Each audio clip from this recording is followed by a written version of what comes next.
and the Iowa DNR. So my main office is down near Harlan, and then for DNR I do some stuff at the state park there, Prairie Rose, but then there's a lot of statewide stuff I'm involved with too, especially educating women on different outdoor skills, things like that. So I do have one of my bald eagles with today. I have a serious disclaimer. She has not been out in 5.5 months. I hurt my knee back in September, had surgery at the end of October, and Tuesday I was cleared to go back to all normal activities, which includes chasing my eagle around the cage to catch her and bring her up twice. So I have no idea how she's going to act. So she could be crazy and jump all over the place. What she used to always do is she would hop around for about 15 minutes, and then after 15 minutes she would just settle down and sit there. So be prepared for anything. She did great on the car ride. I don't know if that's a good thing or a bad thing.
So this eagle, this one is my female, and I have actually a total of 5 different birds. I have a screech owl, I have 2 red-tailed hawks, and I have 2 bald eagles.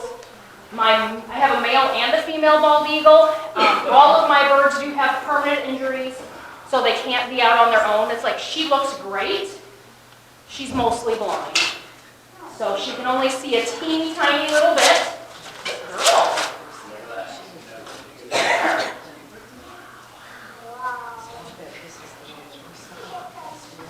And how she became blind is that she had lead poisoning.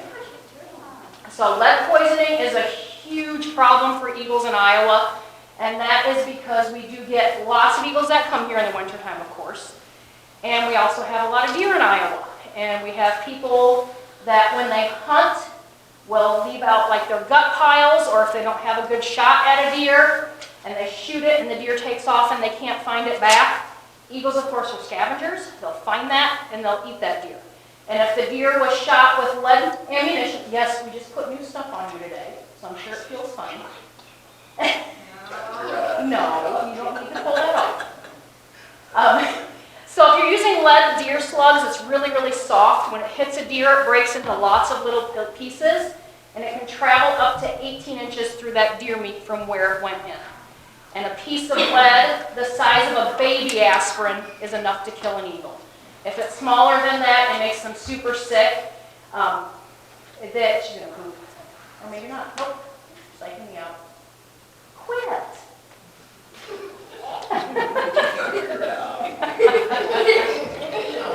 So, the eagles are not picky eaters, so they will find whatever they can. Well, she's gonna show off and look pretty for you, though. And they'll eat that dead deer. So a lot of what the eagles eat here in the wintertime is dead deer and whatever else they can find because they're not picky. So when they ingest that lead, their stomach acids are really, really strong, so it actually starts to eat away at that lead and it goes into their blood system. And one of the things it can cause is it can cause swelling of the brain. So we're assuming that that's how they end up going blind, is the swollen brain causes damage to the part of their brain where their eyesight is located. So I have only had her for, I think, a year and a half. So I haven't had her for super long. I know I brought, maybe it'll be 2 years and all. Yeah, about a year and a half. My first eagle that I had, she was probably over 30 years old when she passed away. And she will be turning 6 this spring. So she is young. You can see she still has some black streaks on her beak. You can see that she has still a few black feathers on her head. Stop destroying your equipment. Callie. Distract you a bit. Here. Some water.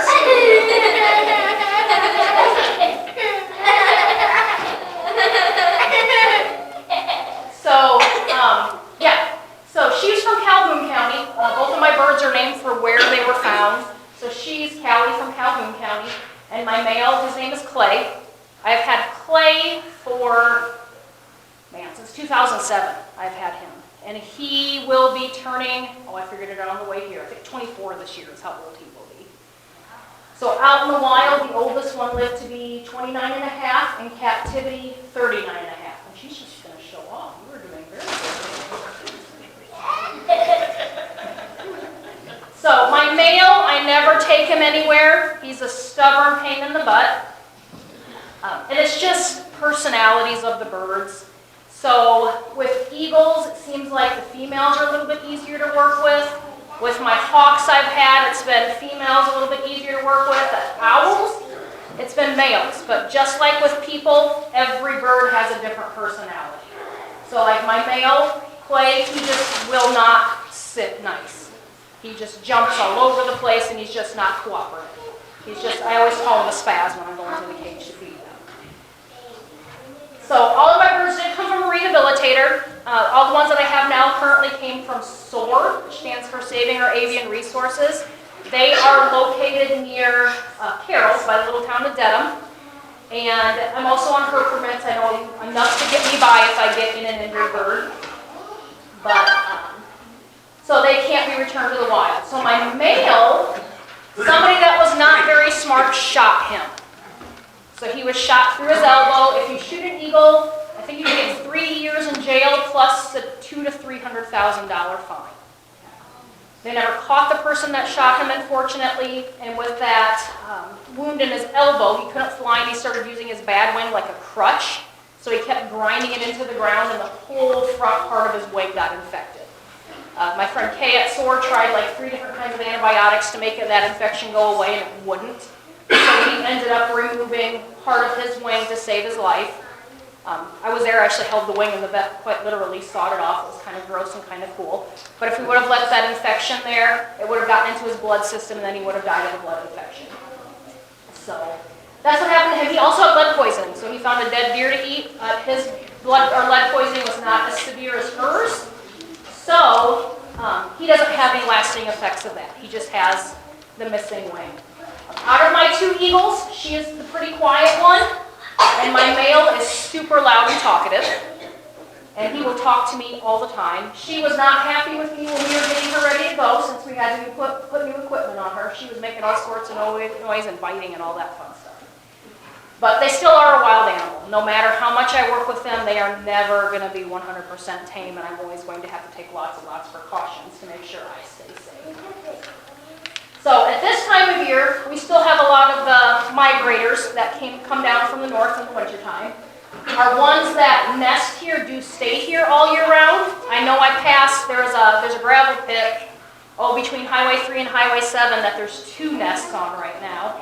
Because yeah, they'll make multiple nests in the same area. And there was an adult sitting on one of the nests. On the bigger of the 2 nests, I could see a white head sticking up. So I know that they will start remodeling their nest as early as the end of December, beginning of January. And usually by the beginning of March, they're sitting on eggs. A lot of that depends on the weather. Since we've had such a weird, screwy winter, I think everything's a little bit ahead of schedule right now. So they could be sitting pretty early.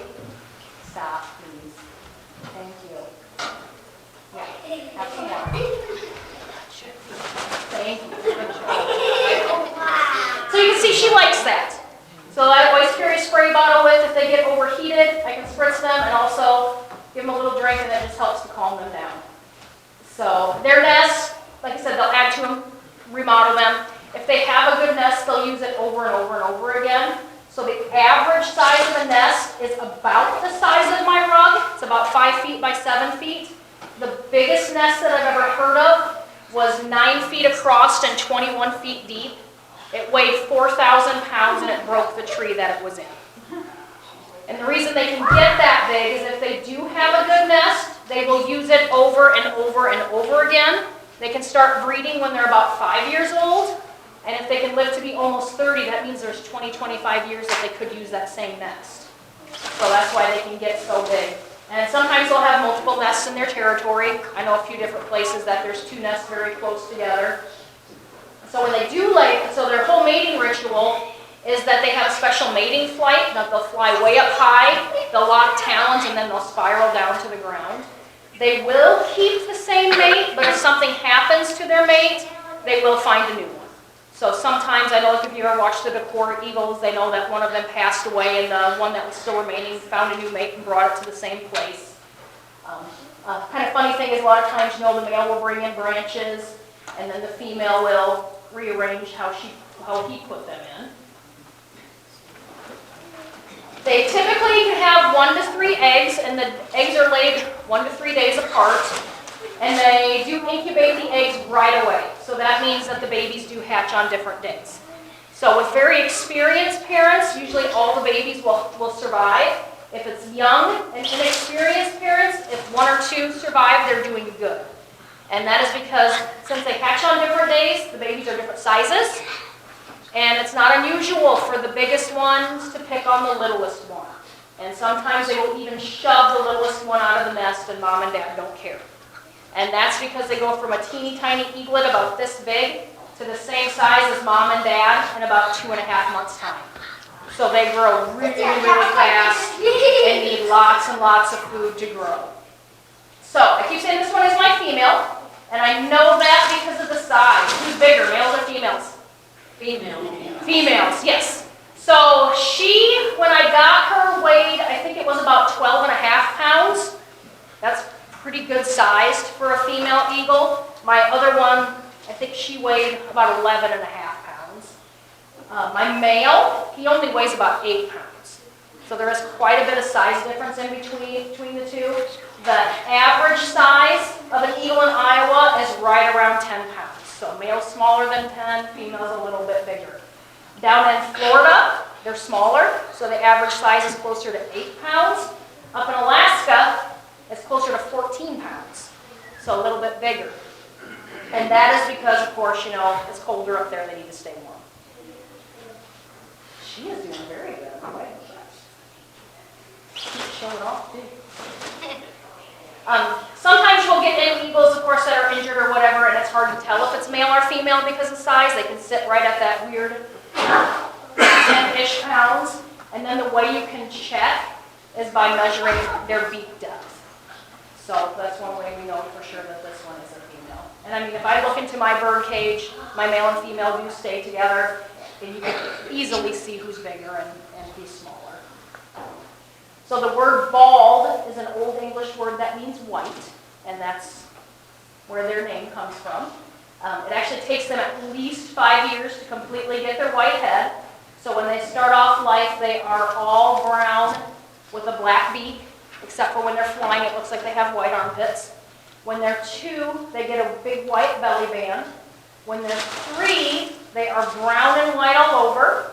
And then when they're 4, they start to get their white head and tail. So when I first got her, she was 4, and she had quite a few dark feathers mixing on her head, even more so than she does now. And she had a few dark ones in her tail, too. But then as they molt, and their new ones, so they lose their feathers and get new ones in, then they come in white. There's a lot of regulations I have to follow with these. So like when my eagles do molt, I have to go in and pick up all the big feathers. The little ones usually just blow away, and there's nothing I can do about it. I'm not allowed to keep those feathers. It's against the law to keep the feathers without the proper permitting.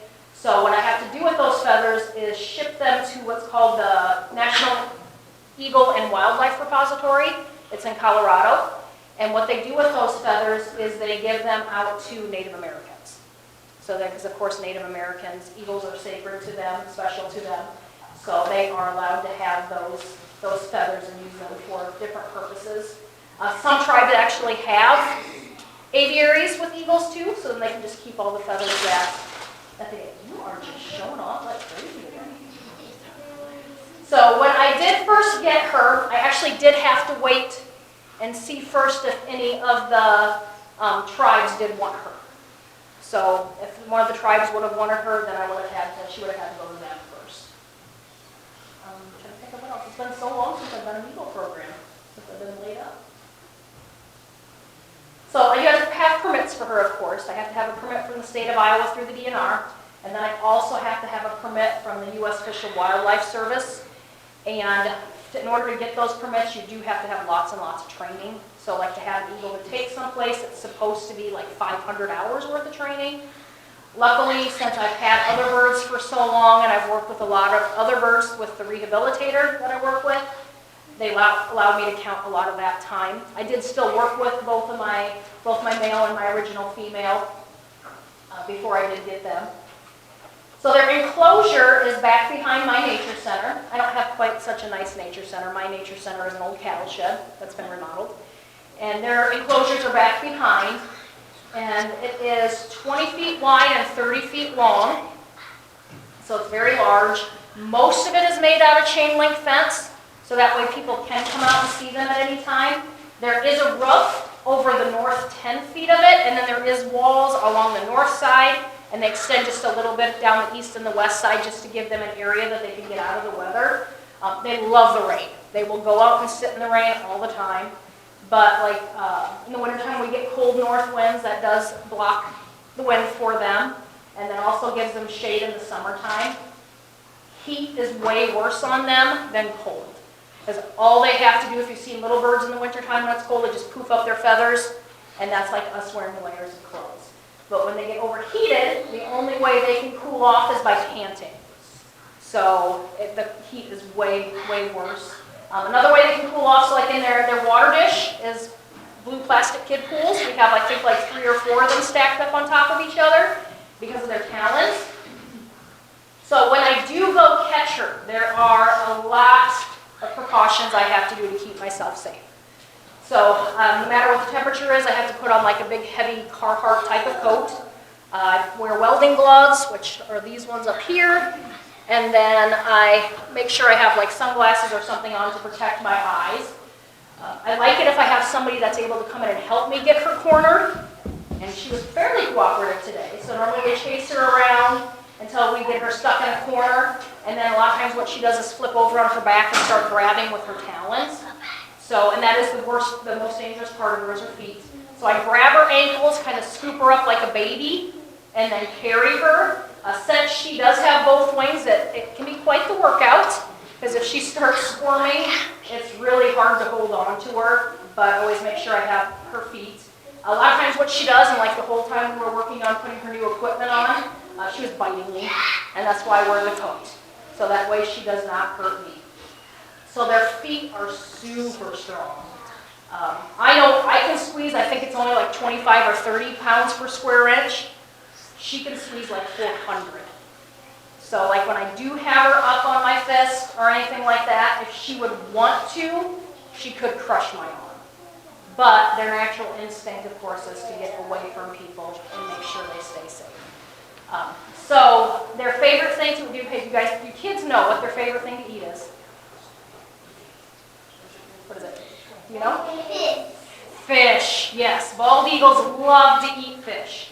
But they're not a picky eater. They'll eat whatever they can find. And they use their eyes to find their food. And their eyes are so good, they can see a rabbit a mile away and know it's a rabbit. Did you guys see a deer that far away? Probably not. So that's how good their eyes are. My eagles get a pretty good variety of things to eat. I do have a few local people that like to fish for carp. We had a guy last year that brought, I think he left us 300 pounds of carp in 1 week. It was awesome. He was working on formulating his own bait for a carp fishing contest. So every fish he caught, he just left for me. So they do get a lot of carp. And then we have a lot of chickens lately too. So we have a new facility in our county that raises chickens for Costco. And sometimes it just gets to be so many of them when they're big and they trample each other. So then they'll save those chickens for me. I do have some people that will hunt things for me. They love snow geese. I know when I left right by Harlan, I saw a huge flock of snokies. And the eagles love to follow those as they're migrating because it's easy food for them. So I do have some people that will hunt snokies for me. I do have people that will hunt deer for me.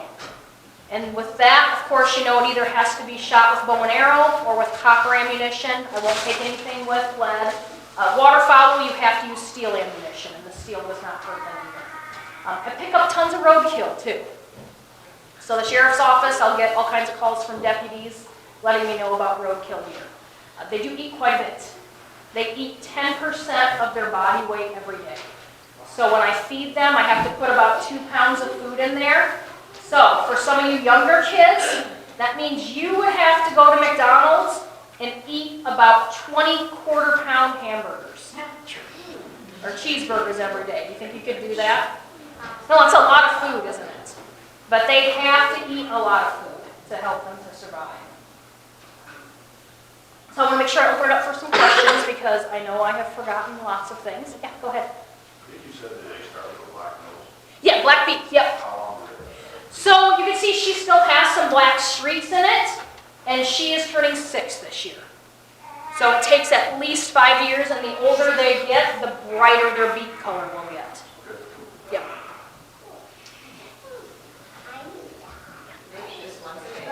Yes, so like I love this time of year because it's not too hot outside and it's not too cold, so I can take like one of those giant carp and throw it outside and let them eat off of that for 6 days. In the wintertime, you know, stuff freezes, and the summertime, it gets rotten and gross. So in the summertime, I try not to overfeed them too much. But I always make sure there's plenty of food for them. Yeah, go ahead. Has anybody ever approached the state about banning lead bullets? Yes. Yeah, there has been a lot of that. A lot of that talk. There's actually a non-lead coalition that has been formed in the last year or two, including people within the DNR that are working with a lot of the surrounding Midwest states, because of course, you know, the more states we can get involved in it, then it's going to be way easier to get the non-toxic shot, because like right now, it can be really hard to get, well, like any bullets right now, but also it would cause manufacturers to make more of that. I know it is more expensive, but any research I've seen is the non-toxic is more accurate than the lead is.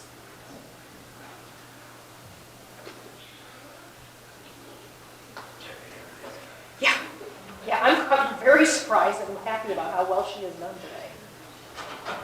Been a very good girl. So the wingspan can be like 6-ish to 7-ish and some feet long is what it is. Is there a limit? Like you have 3 eagles? I have 2. Or you have 2? Yep. So is there a limit on how many you're able to It's whatever I am permitted to have. So if I would want to add more, I could, but I don't really need to. Right. Yeah. Does every county in Iowa have No. There is, let's see, I think Buchanan County has an eagle. Fayette County has eagle. There is 2 at Swan Lake and Carroll County, but they're technically still under the rehabilitator's name, but they're working on gaining their training so she can transfer them over to their own permit. And that's always the goal, right, for rehab? If you can, yes. So with her, with the birds that she gets in, about 50% are able to be released again, and then the other 50% become education birds or have to be euthanized or pass away. So any of them that are in captivity, there's a reason why they are, because they can't be released.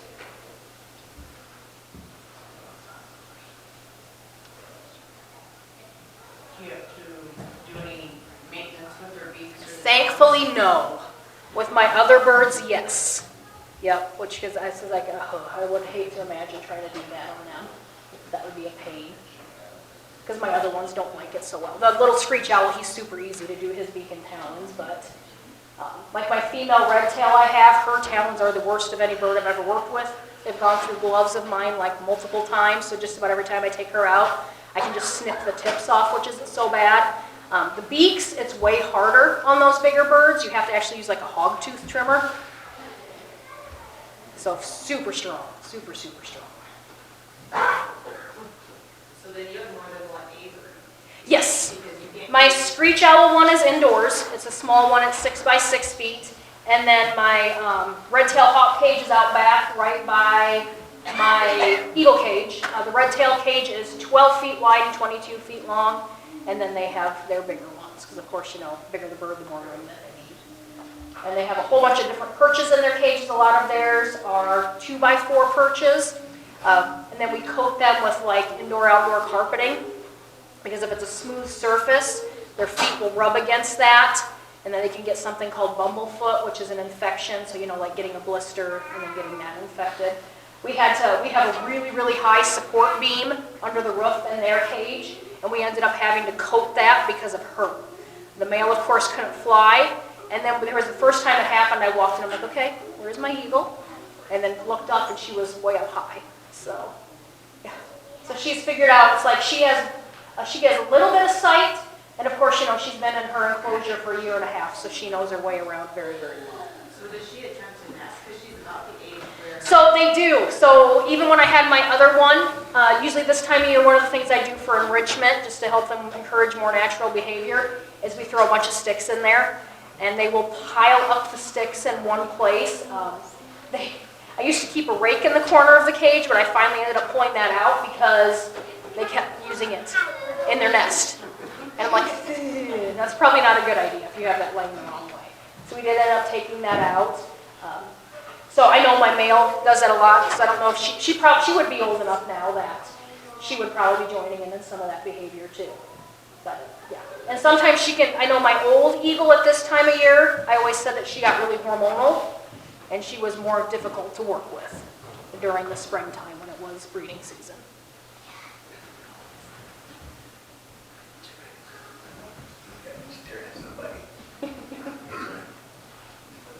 Are you hoping they're going to breed, or? I can't. Okay. It is illegal to, if they would lay eggs, I would have to call the U.S. Fish and Wildlife Service, and then what I would probably have to do is destroy the eggs. But they can't teach them how to be a real eagle. But if we ever had a problem with their population crashing, that could be an option. I know with the rehabber that I work a lot with, she has education birds too, and her one pair of eagles does lay eggs every year. They actually dig a spot on the ground. The eggs have not been fertile. And then the one year she got in, I think, a tree blew down that had some very young eaglets in it. And she stuck them in the cage with them. And they were awesome foster parents. So, which was great, because you always, when you're raising young ones, you always worry about imprinting. So getting used to seeing people too much and thinking that they're human. So she was able to just put them in there, keep putting food in, and then those two adults took care of those babies. When it came time to release them, she built a platform on top of the foster parents' cage and continued to put food up there just in case they needed it. But within, I think, a week they were gone and she never saw them again. So, yeah, it worked out great. What is the incubation period? About 30 days, depending on the weather, of course. Yep. So if it's colder, it might be a little longer. And both parents do take turns with the incubation and feeding the babies. So the stand that she is on, I did have that custom built. We had a local welder that unfortunately has passed away from, he ended up having to have like a double lung transplant, but just loved eagles. So he made that stand for me. If she really gets to jumping, she can pull it, and that stand, I think it weighs probably like 60-ish pounds. Would you agree, Lindsay? Yeah, Lindsay carried it in for me. So they are very strong. They can only carry about 5 pounds, though. So people I sometimes see freaking out, oh, it's going to carry away my dog. Probably not unless you have a teeny tiny little dog. Any other questions? How far do you travel in Iowa? It just depends. For like county conservation boards, I'll do it for like a very small fee, just because that way it goes towards purchasing like the new anklets or like having to get a new carrier or anything like that. I usually go to the Clay County Fair every year. Yep, 2 days I'm usually there at the Clay County Fair with her. Yeah, that's actually where I hurt my knee, so that's how long it's been. So the last day I had her out was at the Clay County Fair and then hurt my knee. So.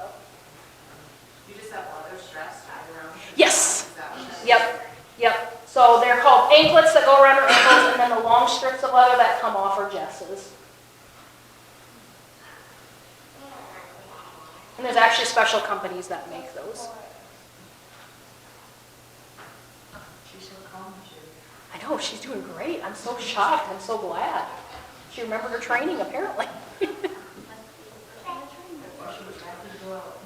Yeah. Because it's like typically when I first got her, you'd put her in the carrier and she would jump around and bang around the whole time, and I ended up having to, can't see it now, but I had to roll up towels and tape them to the front and the inside of her door because she would keep crashing into that. But like on the way here, I seriously stopped in Arthur and just peeked in to make sure she was okay because she was so quiet.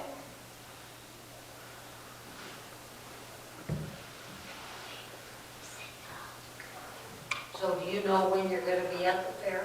Usually it is on the scheduled Veterans Day, which is that one Monday, and then I'm usually there on that Friday too.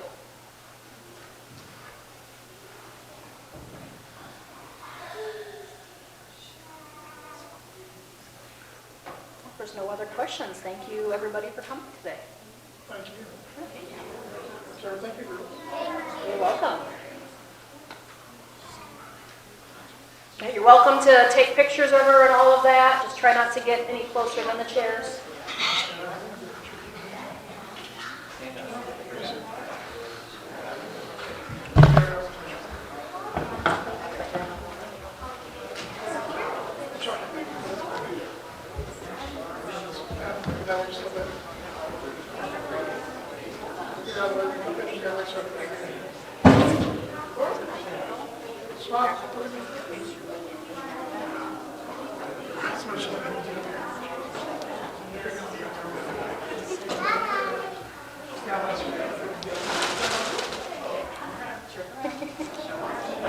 Good to see you out and about.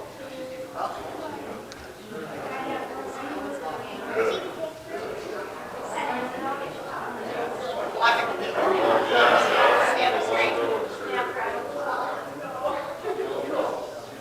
Well, it's good to see you out though.